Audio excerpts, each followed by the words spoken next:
In this country, for a very long time, we've been trained to have a singularity approach. News is just more than what you watch, read, or listen to every other day.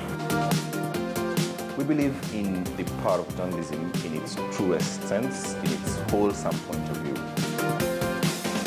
It is here that we go beyond the facts of news. We'd like to break it down for you. At the end of the day, we'd like to also tell you the other side of the story. We place the newsmakers on the spot and allow you to take part in the issues that affect the news of the day. What this program says is that we find richness in our diversity. We are just more than news and its sources.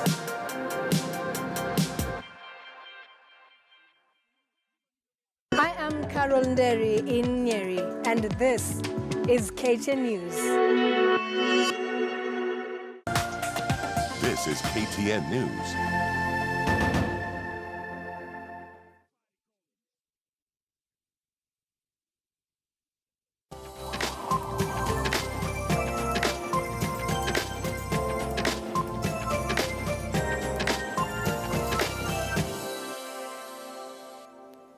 Welcome back to Morning Express on this 28th day of November 2016. Well, at this point, we'd like to talk about the SGR Phase 2. Remember, at some point, there was a lot of controversy regarding this particular part of the rail going through the national park because of obvious environmental impact that it would have. We do know that there were protests that took place, but at some point, they've calmed down. So we'd like to revisit that conversation and find out where we are. Now, to have that conversation with me this morning, we have Dr. John Musingi, who is a senior lecturer on environmental studies. Good morning and thank you for joining us. We also have Sydney Kuntai, who is the chair for Kenya Coalition for Wildlife Conservation and Management. Thank you for joining us. And let me start with you, Sydney. Where are we? We do know that there were protests that you were championing at one time or the other regarding the SGR, but at some point it seems to have toned down. We have not toned down. What happened is that we actually had to engage with the EI report that was published by the consultants who are working for Kenya Railways. We did several meetings with the communities and members of the public, and at the end of it all, we realized that the study had very serious issues, and they have not actually addressed the issues that were being raised by the public, as well as, of course, conservationists and communities. Last week on Friday, we handed over our comments as required by the law on that study, and we will be enumerating some of the challenges that we see. And at the end of the day, still we will have much more advocacy work. In fact, this Wednesday, we are going to have a demo, a peaceful demonstration, going to the NEMA offices to tell them that we have read and actually say that that report should be rejected and no license should be given to the Kenya Railways because they have not fulfilled what they're supposed to as far as the law is concerned. All right, so what is actually contained in the report? Because as we understand it, the report that had been released was basically addressing some of the questions that you had asked or put forward. Well, one of the things that I would like to say is that that report is a fraud because it is not an original document. It is a report that borrows on what had been done earlier by another consultant. And even in terms of the process was not right. It did not follow the process as the way it's supposed to be. Public consultation was not done. What was done was just an exercise in futility because people came with a preconceived agenda and even an outcome of what they expected in those meetings. Participation was not inclusive. It was just being done as a matter of an exercise just to fulfill a requirement. But otherwise, it was even done poorly. Okay. Dr. Musingi, you've had a look at the report. Your comments on it? Yes. First of all, I think what my colleague is saying is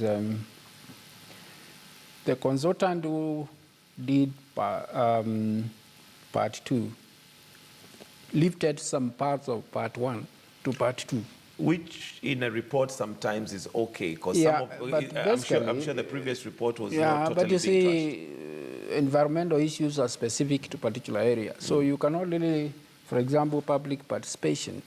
You can't lift public participation that was done for phase 1, and then you put it in phase 2.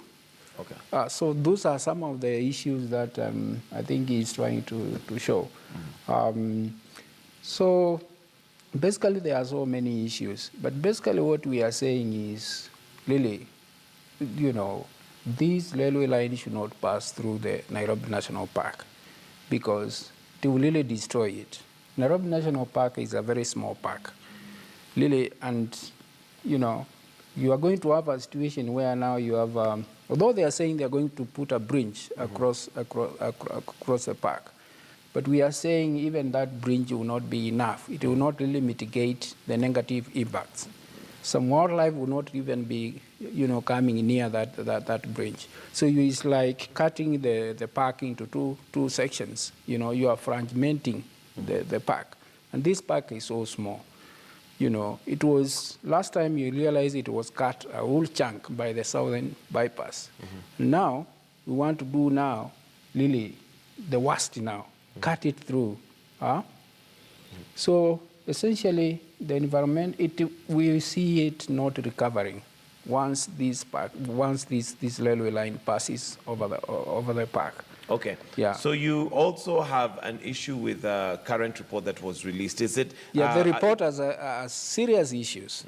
Yeah, and they are trying to kind of, find a way of justifying something that was decided, perhaps in the office. Yeah. So I believe, that report does not help. Does not help at all. It is just, trying Okay. to, yeah. All right. Mr. Kuntai, what's the way forward, given that this seems to have been a back and forth?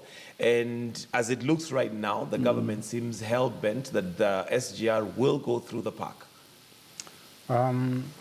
We are still wondering why they're insisting on the park, because there are 7 routes, and there's even an alternative route, Route 8. The reasons why the government is insisting on going through the park is the issue of cost. But they have not looked at the cost of losing the park. So we are just wondering why they are really insisting on going there, unless there's another reason. Because environmentally, reasons that have been given, that Daktari and others have done, and there are many comments. In fact, the comments that have gone to NEMA really do not support the use of the park as a route. And in fact, it is not an alternative. So we are saying, why don't we look at the other alternatives? Why is the government not coming clean and discussing this? Because Nairobi National Park is not the only way that the SGR can go through. So we are puzzled and wondering why the government is insisting. There must be an ulterior motive why they're insisting on going through the park. Because the impacts will be a lot of impacts that will affect the park. The park will die. Some animals will move, and when they move, they never come back. So in essence, that will just be an empty park. So why are they insisting? All right, Daktari, what is the actual impact? You talked about cost, and the government apparently is saying that the cost of using any other route is not conceivable right now compared to the park. And according to the government, the impact is not as you would like to make it sound. What is the ultimate cost from your professional background regarding the environment once that railway goes through the park? You can't measure the cost because, you see, first of all, the park. You realize this is the oldest park in Kenya. Nairobi National Park was established in 1946. It's the hottest park.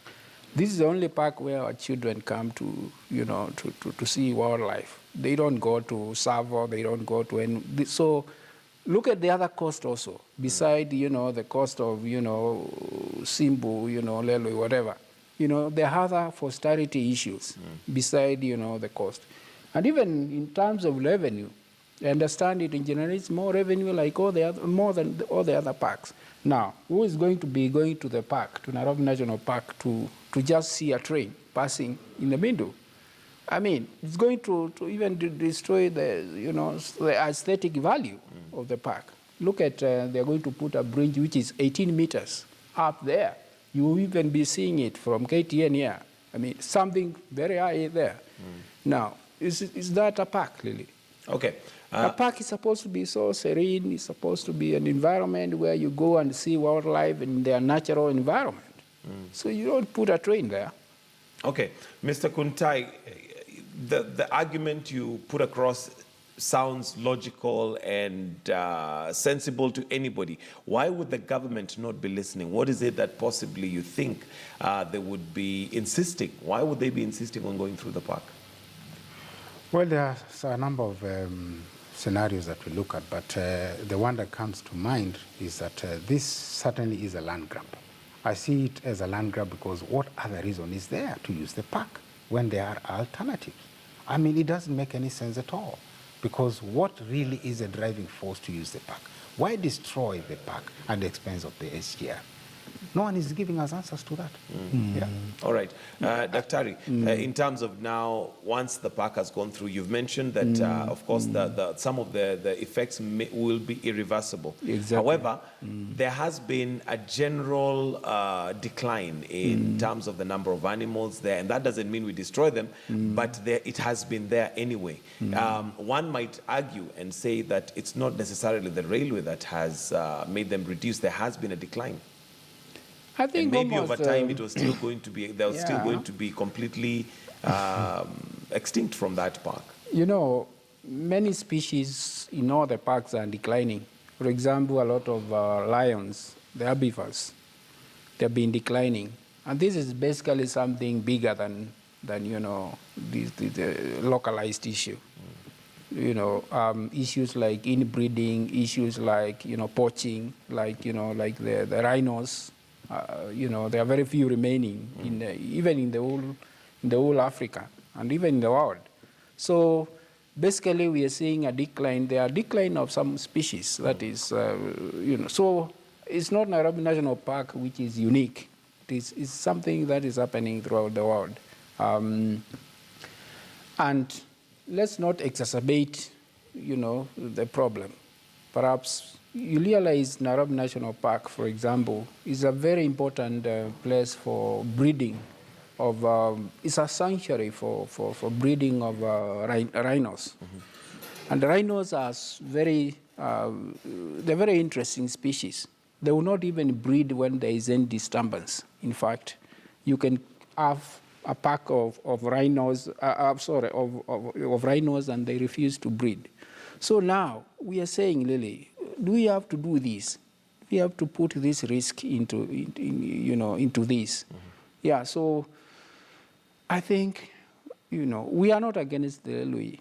The railway is important for the country's development. The issue is the fact that the issue is, can we look another route? And the other, for example, there is Route 1, Route 7, all those pass outside the park. But for some reasons, people don't want that. The Kenya Railways has just put its mind that it must pass through Route 4. Route 4 is just across the park. Okay. Yeah. Mr. Kuntai, way forward, you've mentioned you're going to have a peaceful demonstration on Wednesday. What's going to be different about this demonstration than all the rest, which the government literally has played a deaf ear to? We are actually now putting pressure on NEMA, because one of the things that needs to happen is that report really should be kept aside, and if a new study has to be done, let it be done. Let it be done the right way, and ensure that we do it, we follow the law. It will be a different match, I can assure you. We have organized differently, and what we are saying at the end of the day is that the government can ignore our protest as much as it can, but we are still going to go and follow any legal means to ensure that the railway does not go through Nairobi National Park. We are in court, and I can say for sure that they tried to play games with us, and they were unable to get the orders that they wanted, that the matter before the National Tribunal be set aside. Then they can walk scot-free. We will fight it. We will fight this to the very bitter end. We will fight it. How will you fight it more if go on. We are saying, you know, this should not be seen as something for a small group. Kenyans needs to wake up. Kenyans needs to get involved in this. This is something for all of us. We are not fighting the park. It's not going to benefit me as an individual or Kuntai or whoever. This is something for posterity. This is something for our children. This is something for future generations. So it should not be seen like something that, you know, somebody, a small group is fighting. No. The government needs to wake up and see this. Yeah. All right, Mr. Kuntai, the question then here would be, have you managed to convince, because this again is not a benefit just to few individuals, like he says, yes. Have you managed to convince Kenyans that this is something that they need to rally behind you? Well, we are talking to Kenyans, we are engaging them, but the narrative on the other side is that the park is of no value. Therefore, people are seeing it as a real estate development, and they don't see the value of it there. So that is something that we are dealing with, and the public is beginning to see our point. And other than the legal process that we are pursuing, we'll be more engaging the public through the media and through other means, because this information has got to be embraced the right way. Okay, and the march on Wednesday, when do you start? Where are you heading? We'll start at Capital Center and march peacefully up to the NEMA offices, hand over a petition to NEMA, then from there walk back peacefully. And we are looking at other options. We are looking at other options, more impacting options. And we will be releasing information as time goes by. Will this be your last protest, do you think? Absolutely not. This is not our last protest. We will do whatever it takes, even if it means sleeping at the park, entering the park, doing anything. We will do it. To ensure that you do that. Yes. All right, your closing comments, Daktari, maybe to Kenyans regarding the importance of the park. Yeah, I think as I've said before, this park needs to be protected. You know, it's something that is becoming important every day. You know, as time goes on, you realize even our future generations are going to be going to the parks. Parks are going to be becoming more important. And let's protect this one, surely. You see, this is the only park which is very near that, you can go to the park and then rush to the airport if you are traveling and so on. So we are telling Kenyans to get involved. You know, this park is for all of us. It's not for a small group of people. So let's get involved. And the government needs to really stop this. We are not against the SGR. You know, it's a very important project for the government. But please, let's pass it outside the park, because, you know, the cost, the justification for cost doesn't really hand up. You know, because really, you are not counting the other costs. You know, nature is so expensive over time. Okay. Yeah. All right. Sure. Thank you very much, Dr. John Musingi, who's a senior lecturer in environmental studies. We also have Sydney Kuntai, who's the chair of the Coalition for Wildlife Conservation and Management, talking about the SGR Phase 2, which is from Nairobi to Naivasha. But of course, the bone of contention is the fact that it's supposed to go through the national park. The government says that the cost is too high for it to take any other route. But of course, what cost are we talking about here? Is it financial or is it environmental? So that debate continues. We'll take a short break. When we come back, it's time for The Way It Is. And this morning, apologies from Omar Hassan, apologies from Ambrose Weda. There was a problem at the airport yesterday, and that has caused a huge delay in flights. But I'll give you details when we come back on The Way It Is, right here on Morning Express.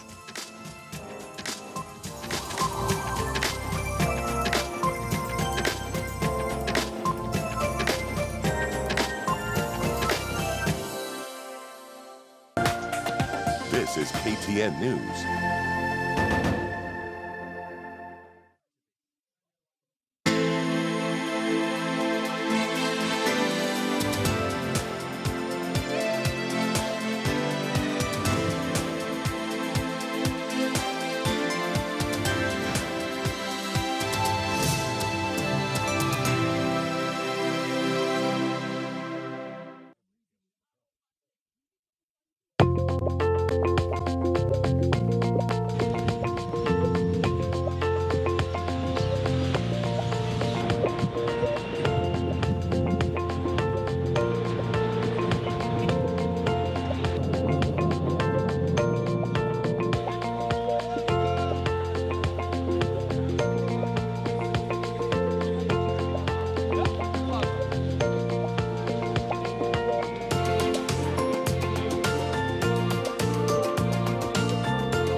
this country for a very long time, we've been trained to have a singularity approach.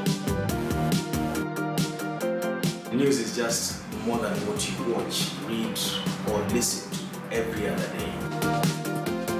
We believe in the power of journalism in its truest sense, in its wholesome point of view. It is here that we go beyond the facts of news. We'd like to break it down for you.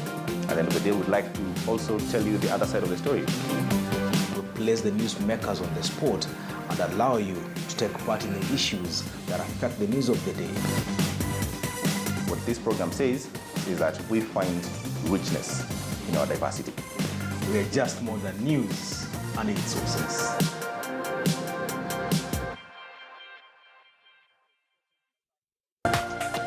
This is KTN News.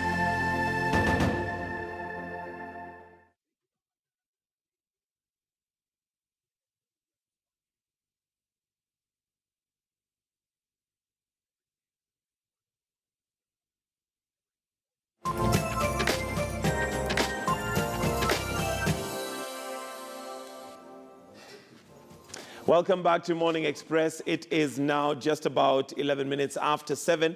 And, well, do stay with us here. It's time for us to look at the way it is. But a quick reminder of the hashtag that we're running this morning, hashtag Free Joy Doreen. And this is because she was arrested yesterday in Kasese for taking pictures of what was going on.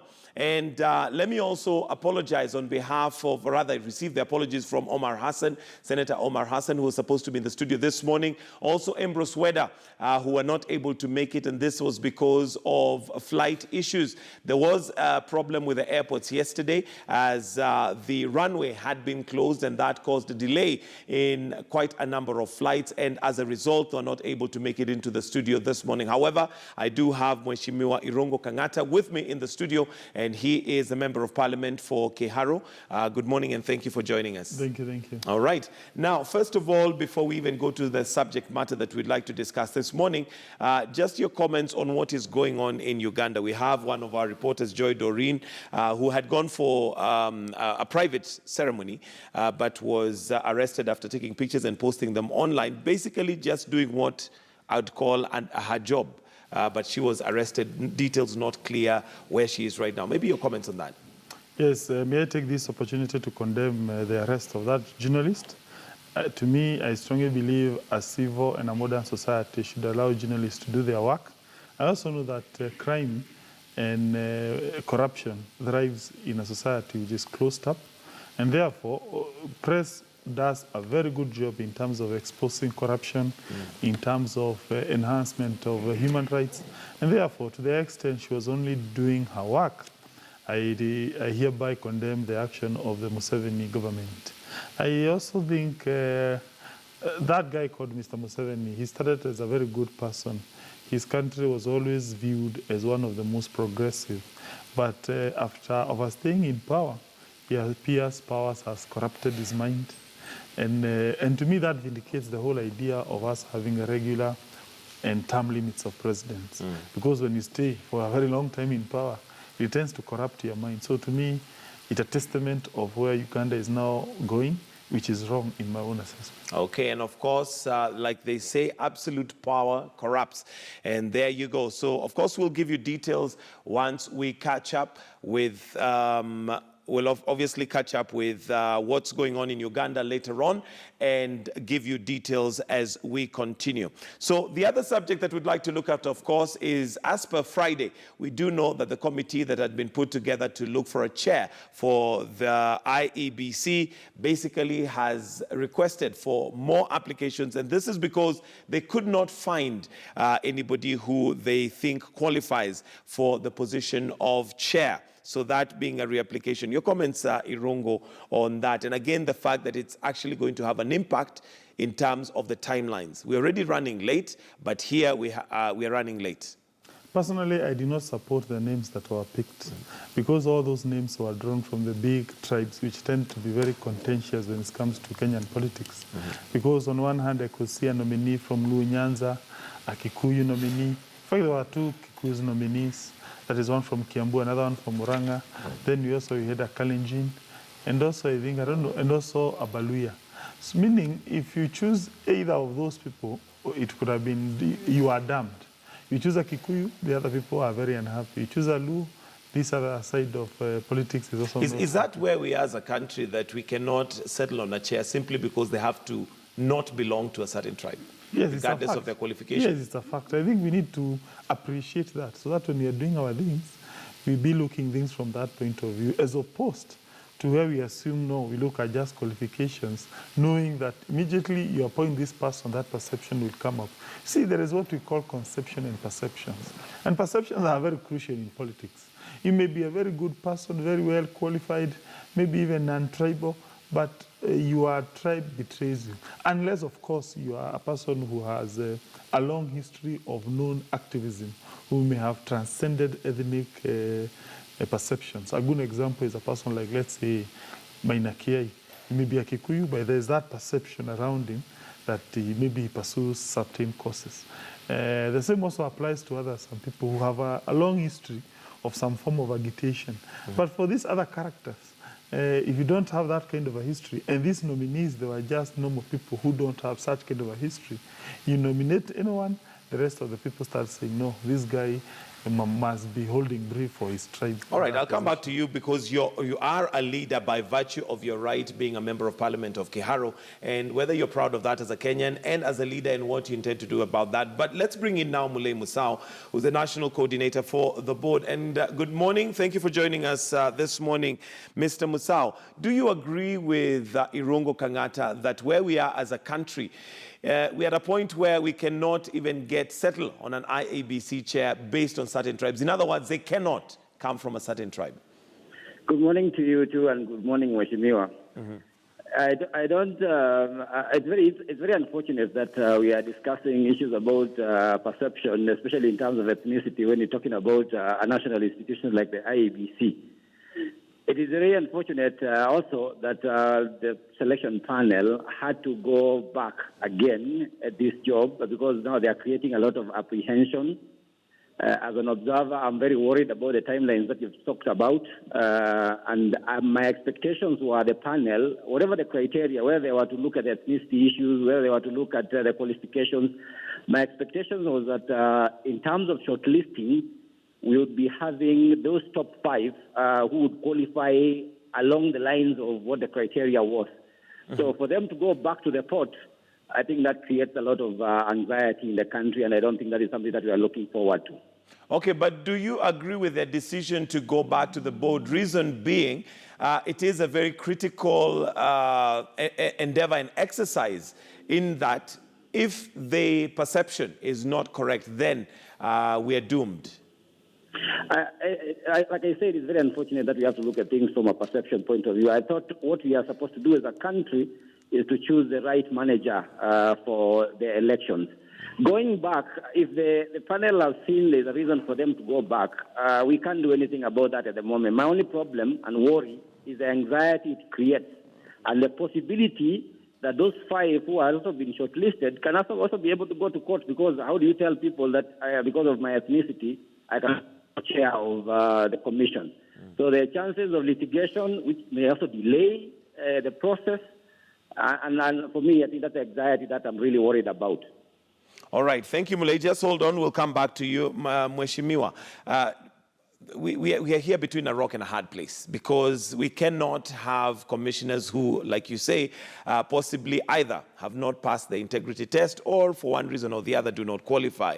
At the same time, we have very strict timelines, which we are already overrunning, and as a result could affect the perception that you've talked about when it comes to the eventual tally. What do you recommend that we do as you're part of the leadership? What do you recommend should be done? To me, they proceed to re-advertise that position immediately, and then they hasten that process of vetting and evaluating those candidates. But I also strongly advise them not to probably consider people from the so-called big tribes, which tend to be very contentious in politics.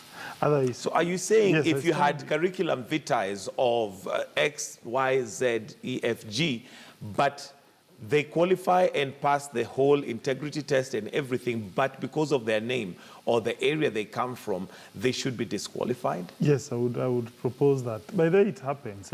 You see, we have some forms of governments in other jurisdictions, which we call constitutional governments.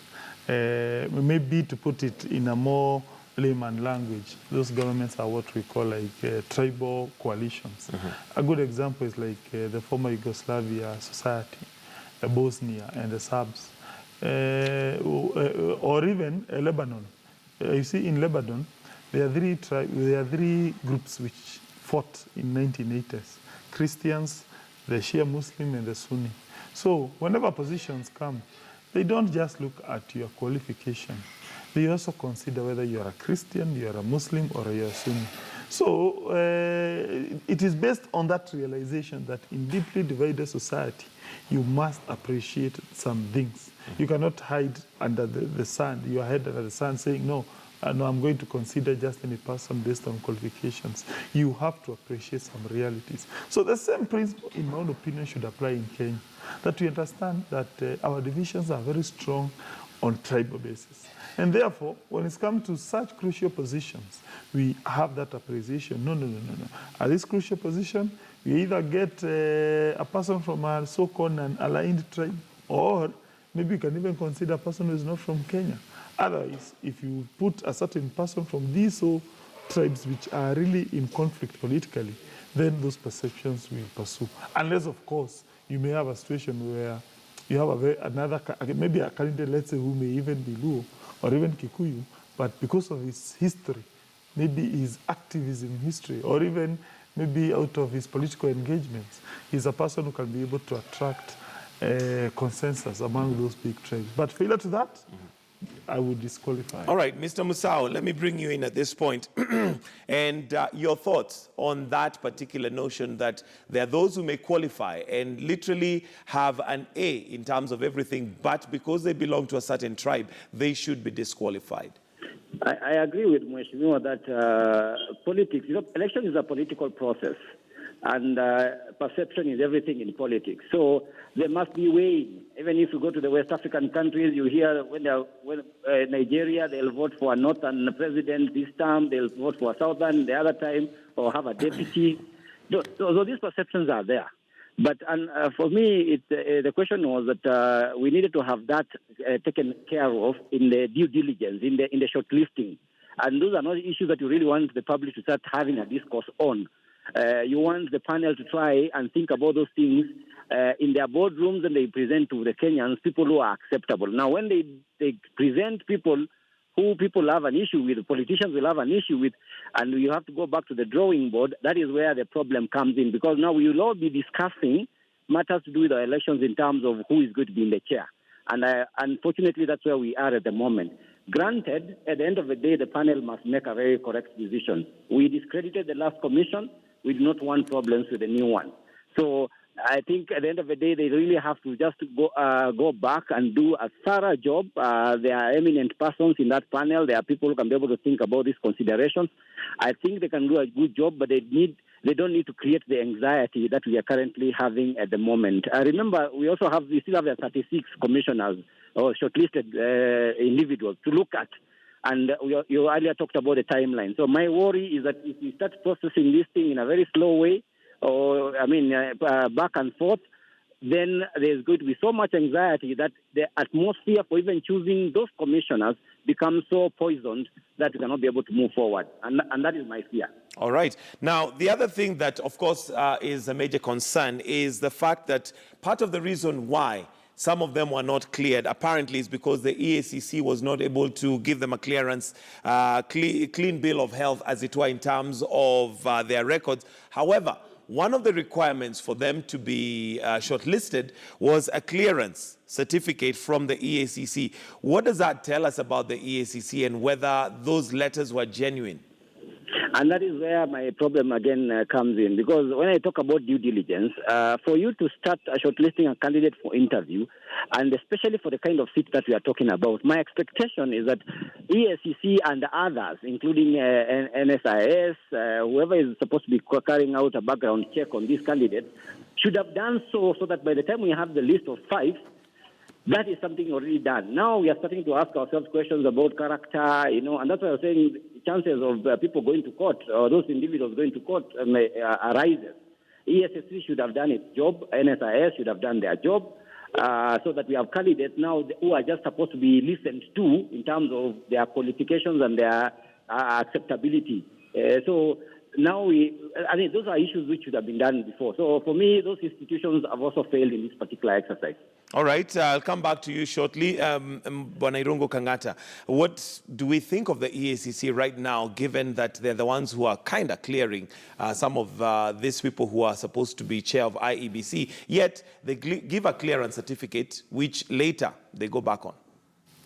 I would want more details on that issue, because what I know how EACC acts, it always gives what we call an interim certificate. Because there are several issues which they may be investigating, which as the time you are requesting, those issues have not been concluded. And therefore, there's no way at any time they may give you a clean bill of health per se.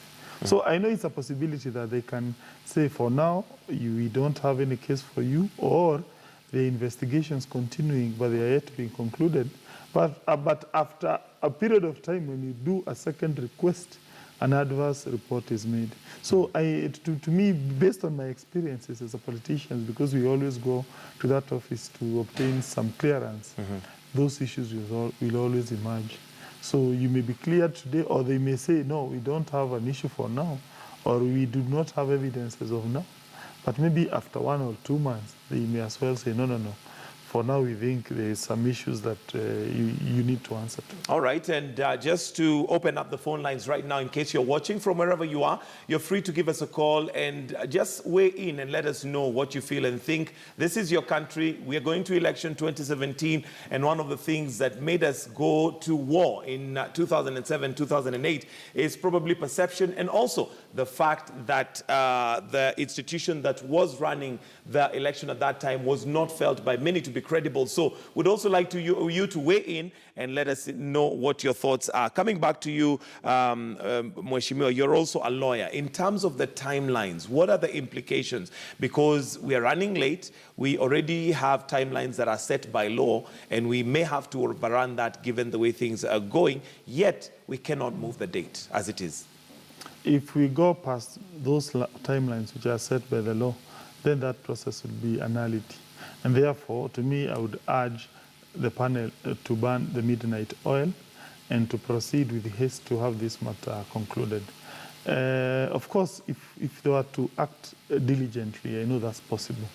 I think this idea or this fear that the process is going to be late, I think is quite unfounded. It depends on how fast this panel acts. But when we talk about being late, for instance, we already have Isaac Hassan and the commissioners who are supposed to leave office now already extending because of this, yet by now they are expected to be out, and that already is creating a negative perception in the opposition, because the rhetoric has been so far that the reason why they're there is to make sure that they put some things in place which would give the government advantage. But what do we do compared to the risk that we may have of appointing a person who is quite polarizing, and also the benefit that we may derive by restarting the process? To me, I would lean more towards the idea of restarting the process.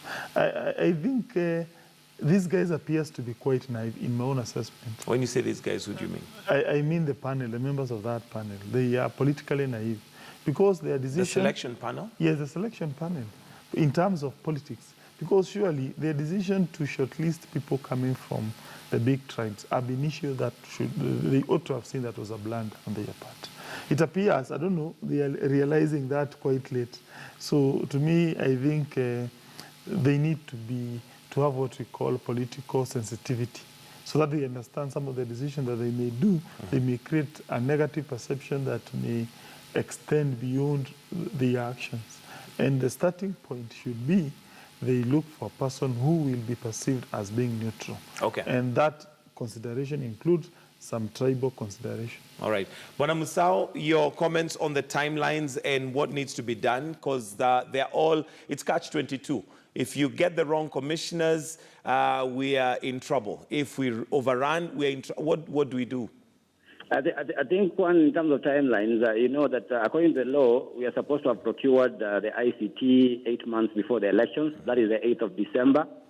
We are supposed to also have tested that equipment within 6 months. That is going to be in February 8th. We are supposed to start issues about voter registration in January, because if you work backwards from the time which have been given in terms of verifying the voter register, by April 10th, it's like we're supposed to be having the final register, and therefore for verification. So coming backwards, it means the exercise for registration in the diaspora around starts somewhere in January and in February. So if you look at those timelines, we're already totally short of time. And that means that the current commissioners, and that's where the worry is, and I totally agree with Mheshimiwa, in terms of we have commissioners who are going to be there. Unfortunately, they have to continue, despite the fact that there is, because some decisions have to be made along the way. You're not going to leave it to Ezra Chiloba and the Secretariat to just deal with the things, the policy decisions which must be made within the next few months. So it looks like this thing is going to drag to next year in terms of getting a new commission. So somebody must be in charge. So the implication here is just the anxiety that, of course, the people who are disgruntled with the former commission will feel that the things there may be foul play. So we don't want that kind of mentality. So again, I think the question is, how fast can that panel be able to finalize this particular process so that we can get the commissioners as soon as time possible? But in terms of timelines, I think we're already late. Unfortunately, we'll have to start doing things within a very constructed period, like we did in the 2013 elections, where even the members of parliament were passing what we were calling the midnight laws, because things had to be done in the last minute. So it's like we are working towards that particular bit. Remember, there's still the big question of campaign finance. Even politicians are not talking about it, because it pinches a little bit. And that is another issue. According to the regulations, by 8th again of December, we should be starting to discuss that, although they are not been operationalized yet.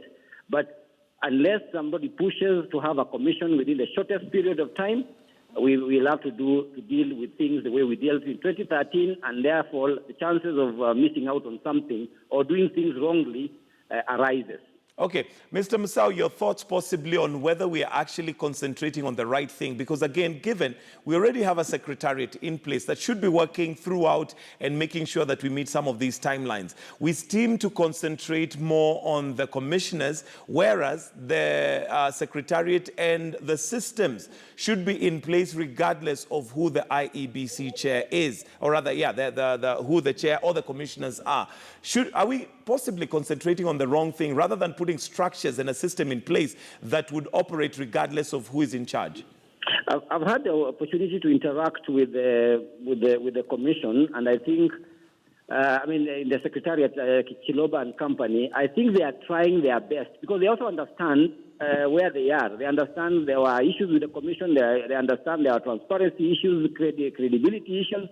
They have been trying to move as fast as they can under the circumstances, and I'm privy to some of the activities that they are doing. And we are, as media, I think there's a need for you to follow up on the activities that the Commission is doing currently.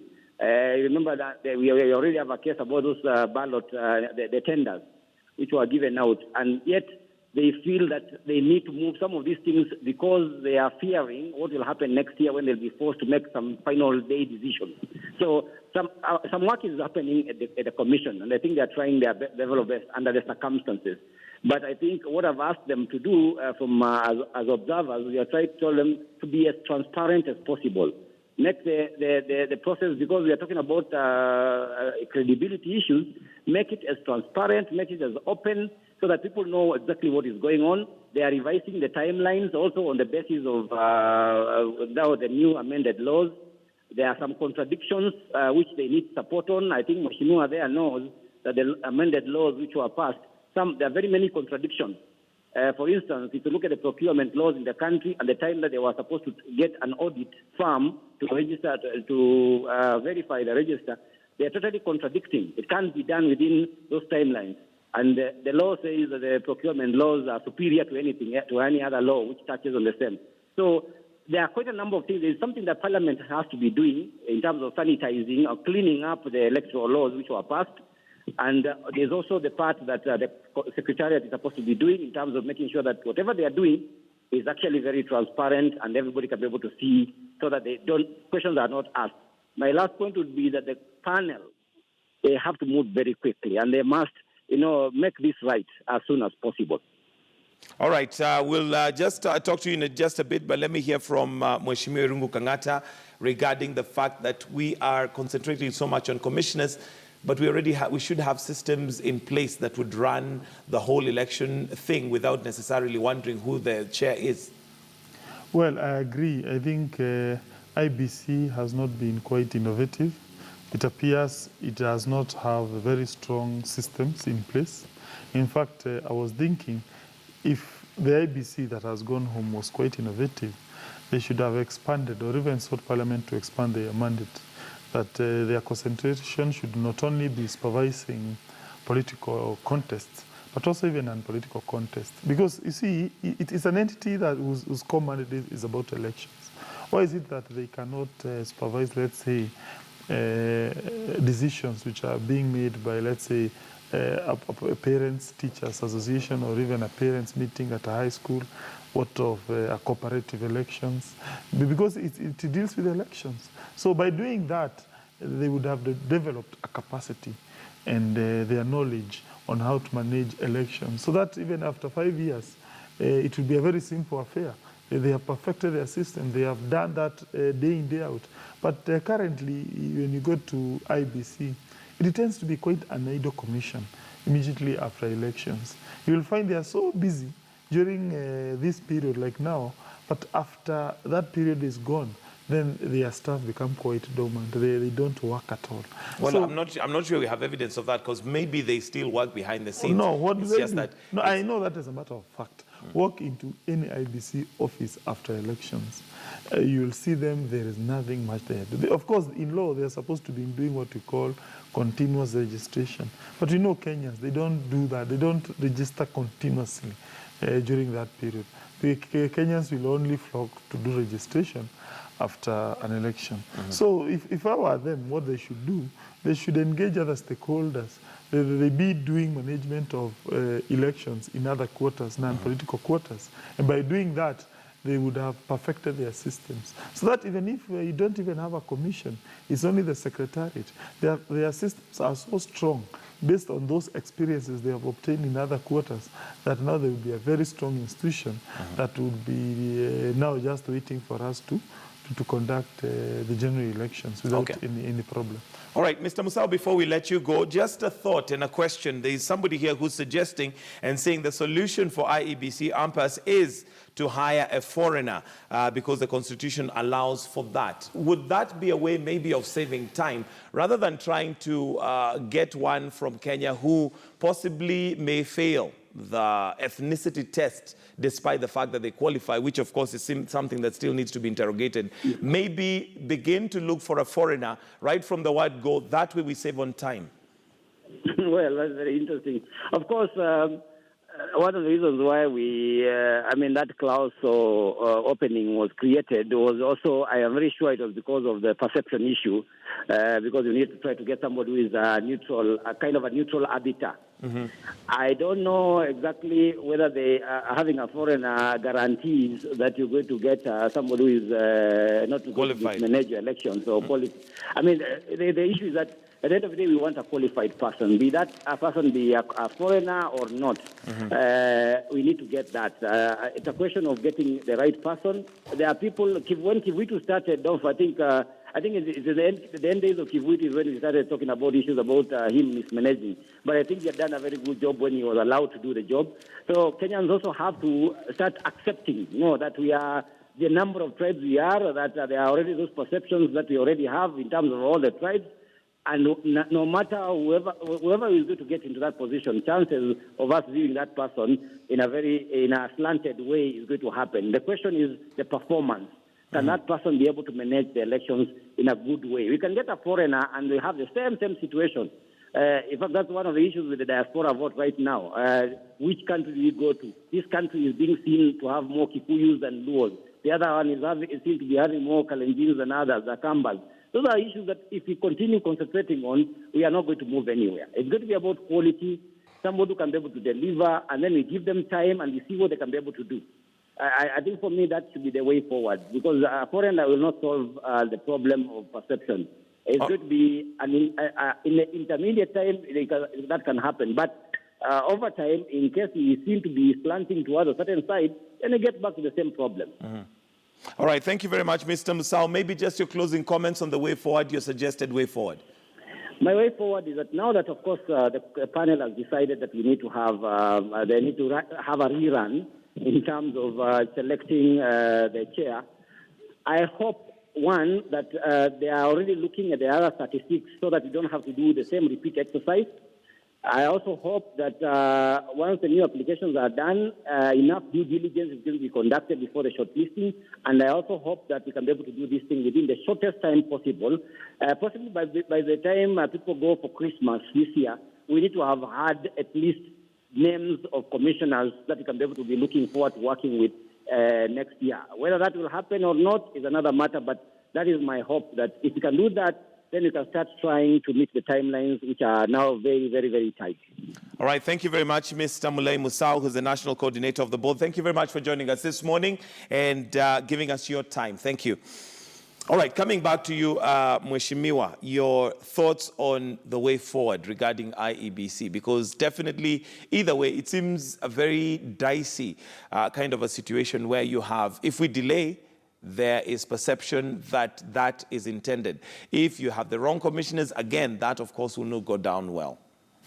It will be more problematic if you rush the process and then you get the wrong person.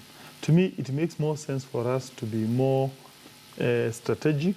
You don't move with haste and get the right person. So to me, of course, I would urge them, of course, taking into account the legal timelines. Number one, they re-advertise as soon as possible. Number two, they hasten the process of shortlisting. And number three, they announce that candidate as soon as possible, and they forward that name to the National Assembly for vetting. All right. All right, and your comments are still welcome via Twitter, or you can also call regarding IEBC, but we'd now like to look at something else, and that is county graft. Now, right here on KTN News, we're going to have what we are calling 47 days of accountability, and this is basically just going to all the counties and looking up what's happening. But of course, we are aware that the Auditor General raised queries in almost, if not all, the counties on some of the monies that have been used, and some of it, of course, used in ways that it shouldn't have or cannot be accounted for, or details cannot be given. We do know that we have a number of governors who have basically survived impeachment with a whisker, the latest being that of Machakos governor, who, according to some reports, allegedly had some MCAs out of the country, and this was, of course, not for quorum not to be met. And hopefully we're going to be able to raise Senator Moses Kajwang to join us in the conversation as we go along. We're trying to get him on the phone because he was not able to make it to the studio today because of the flight delays that we mentioned earlier. But let me start with Irungu Kangata based on what has been going on. Your comments on the fact that devolution, as it had been said earlier, seems to have merely devolved corruption. First and foremost, we need to celebrate devolution. Notwithstanding that problem of corruption, I've heard some people saying, and I want to quote one professor, that, well, corruption is bad. But taking into account that at least now that corruption is no longer concentrated in Nairobi, it has been devolved. That in itself, comparing the former situation where all corruption was in Nairobi, now at least the so-called thieves are in, let's say, in Moyale, in Marsabit. That in itself is a better situation because now you have more money that is percolating to the grassroots. But that's neither here or there. Of course, we need to curb and fight corruption wherever it is. That's number one. Number two, I think we are yet to develop systems of countering corruption at the level of devolved units. We talk about EACC. It is a highly centralized institution. To the best of my knowledge, it's only have one office in Nairobi. The other one, I would imagine, is in Mombasa. I'm not so sure whether it has an office in Nyeri or even in Kisumu. So either two things should happen. Either we expand EACC, it is devolved in each and every county headquarter, that would be number one, or alternatively, we empower the police also to have that capability to check and counter corruption.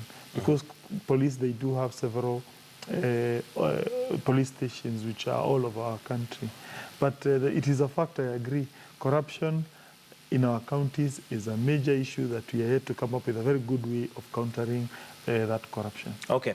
Given the statistics and the evidence that has come out so far, devolution having been a new thing, is this a problem of a system that is allowing pilferage, or is it individuals, Kenyans, basically, our leaders, who are just not able to keep their fingers from the cookie jar? Both. You see, one, some of these institutions, they do not have systems in place. They are being built now.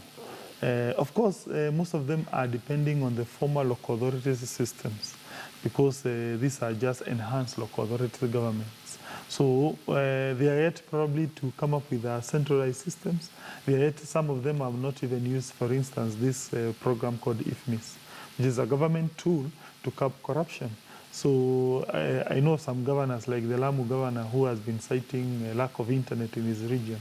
So he cannot use that system to manage financial systems in his county. But of course, also there's that element of poor leadership, that you have people who have this mentality, they need to get money so that they can use that money to counter their political enemies come 2017. Others are in that positions to live off the proceeds of corruption. So that combination of poor systems and also lack of accountability at the grassroots level, I think does contribute to high levels of corruption. You've mentioned something critical then, that's poor leadership. Would you agree that possibly the Jubilee government has failed in taming corruption in this country? No, because when you look at the constitution, you'll see that county governments are quite distinct from the national governments. In fact, the constitution talks of the national government and county governments as if they are distinct but interdependent entities. So therefore, you cannot blame His Excellency President Uhuru with what is happening in Garissa County. That's a distinct entity. Although they've also failed on the national government level. When you I look agree. At the national government. Well, to me, that's a subject maybe of another day. But of course, I would argue we are doing... It's the same thing in terms of its corruption, you know, whether the national government... And the opposition has argued that the machinery, the state has the machinery to fight corruption. They're the ones in charge of the machinery that should fight corruption. So even on a county level, whereas it is a devolved system, the machinery still belongs to the state. No. You see, there are several things which counter corruption at the national government level which do not exist at the county level. Number one, the national government has what I would call mature systems. That is, the accounting systems, such, they do exist at the national government level. They may not be existing at the county government level. That's number one. Number two, we have what we call a strong opposition at the national government level. We have, let's say, Raila Odinga. He does a good job as an oppositionist. That may not obtain at the county government level.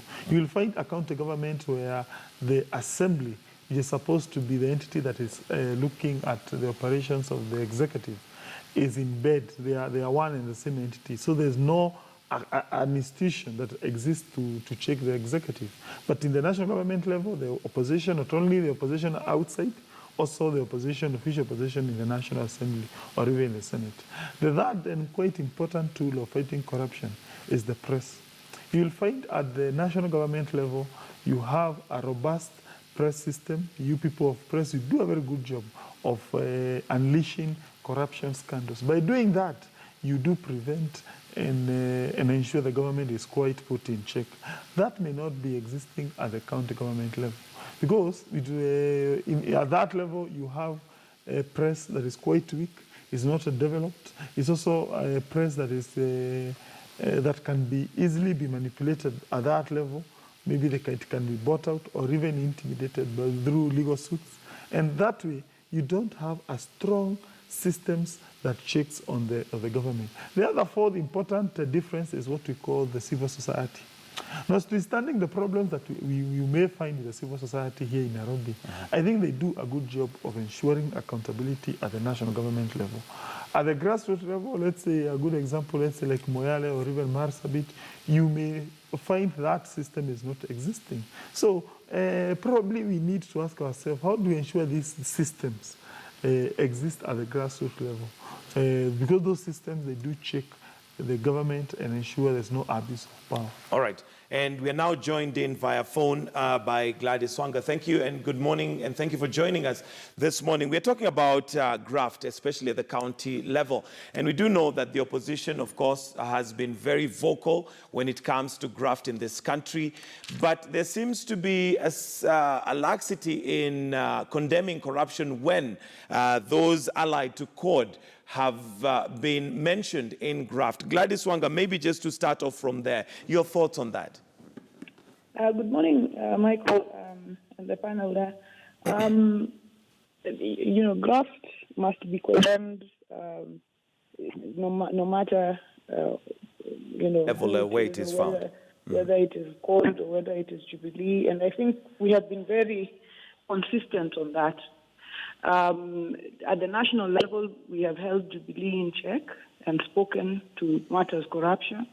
At the counties, I do not think we have stopped speaking about corruption even when it is found in the county. It is the matter in which it is dealt with that is the issue. I think, in my view, the discussion around counties and projecting back to counties is saying, yes, I am a thief, but those people are also stealing. And I think that does not justify the graft at the national level. Because what Jubilee is saying now is, yes, we have agreed, we are stealing, but the counties are also stealing. I think two wrongs don't make a right. I think when you've seen any mentions of corruption, like what is happening in Kilifi now, the county government has come out very clearly, has put out these people, has said these are the companies, has said, can the law deal with them? And this is what we need as far as dealing with corruption is concerned.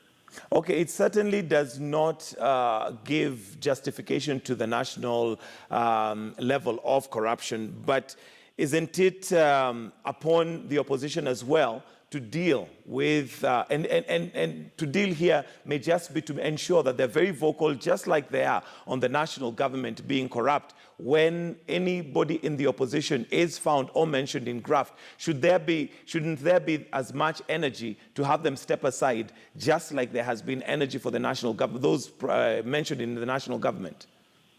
I think this is what you're seeing, for example, in Kilifi. I think the CECs, everybody who's responsible have been asked to step aside. They have suspended. So at that level, I think that is happening at that level. But I think expecting that we should not speak about corruption at the national level because there has been some graft found in counties. I think the government should equally rein in counties that are corrupt. I think they should move in. ESCC should move in. We should see people being prosecuted, including at county level, if graft is found at those levels. I think we cannot defend corruption at any level. All right, I'll come back to you and basically just look at some of the events that took place on Friday with some officials being arrested over the NYS issue and scandal, whether you finally think that the government is cracking the whip. But let me first of all hear from Mheshimiwa Irungo Kang'ata in your response to Gladys Wanga's comments that it does not excuse. Is Jubilee using graft at the county level as an excuse to not deal with it at the national level? No. In fact, Jubilee welcomes criticism from the opposition. But on the other hand, these systems which I'm referring to, which needs to be in place to ensure graft is fought, they are very weak in court-controlled counties. In fact, it appears there is a systematic plan to plunder counties in the opposition belt. Why do I say so? Look at the governors who have been told to account before the Senate. They all tend to come from the Jubilee region. We have the Murang'a County, it was brought before the Senate. We have what we call Embu County. We have the Nyeri County, it was brought before the Senate. We have the Kericho County. All these regions show that members of the county assembly from our strongholds, at least they have the temerity and the strength to demand accountability from their regions. But what about the CORD regions? When you make a simple attempt to make the government become accountable, the party takes a disciplinary action against you. It happens here in Nairobi when a certain MCA decided to institute the procedure of punishing the governor, to impeach the governor.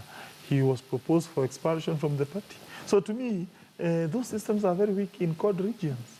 And that is why they need to tell us what's happening. And again, serious allegations have been raised against the governor of Mombasa by Duale that there is evidence that that county is bankrolling some activities of the CORD leader. The governor needs to come and tell Kenyans whether this is true or not. Because if it is true, that again is quite... But that is upon whoever makes those accusations to accuse or take the matter to court if need be. But you see, after I made those allegations, I was expecting a denial from the county government of Mombasa. There's no denial to the best of my knowledge. Okay. All right. Gladys Wanga, as we wind up, maybe first of all, the fact that there were quite a number of people arrested, albeit maybe out of pressure that has either come from the opposition or Kenyans in general. Do you think the government is finally cracking the whip? Yeah, let me first speak to the issues that have been raised by Kangata. Okay. And I think this is the wild goose chase that I'm talking about, that the Jubilee government is taking Kenyans on to cover up their tracks on corruption. The issues that Kangata is raising about the county of Mombasa bankrolling our party leader and these kinds of wild allegations. And then he says he expects a denial. Surely the burden of proof is on the person who is raising these accusations. Because you cannot just come to media and say, I have evidence that this is happening. Show Kenyans the evidence. Tell Kenyans this is A, B, C, D that is happening. And I think it must be known to Kenyans that Raila Odinga has run presidential campaigns successfully in 2007 and in 2013. So it cannot be said that now, if Raila Odinga goes to Mombasa, his air ticket has to be bought. Surely he can afford to buy air tickets and move around. So I think that must be known, that this is what we're talking about, diversionary tactics. If you talk about Jubilee counties being brought to account, if there are issues, they must be brought to account, and we expect that all counties do the same if there are issues. So CORD cannot be blamed for the fact that their counties have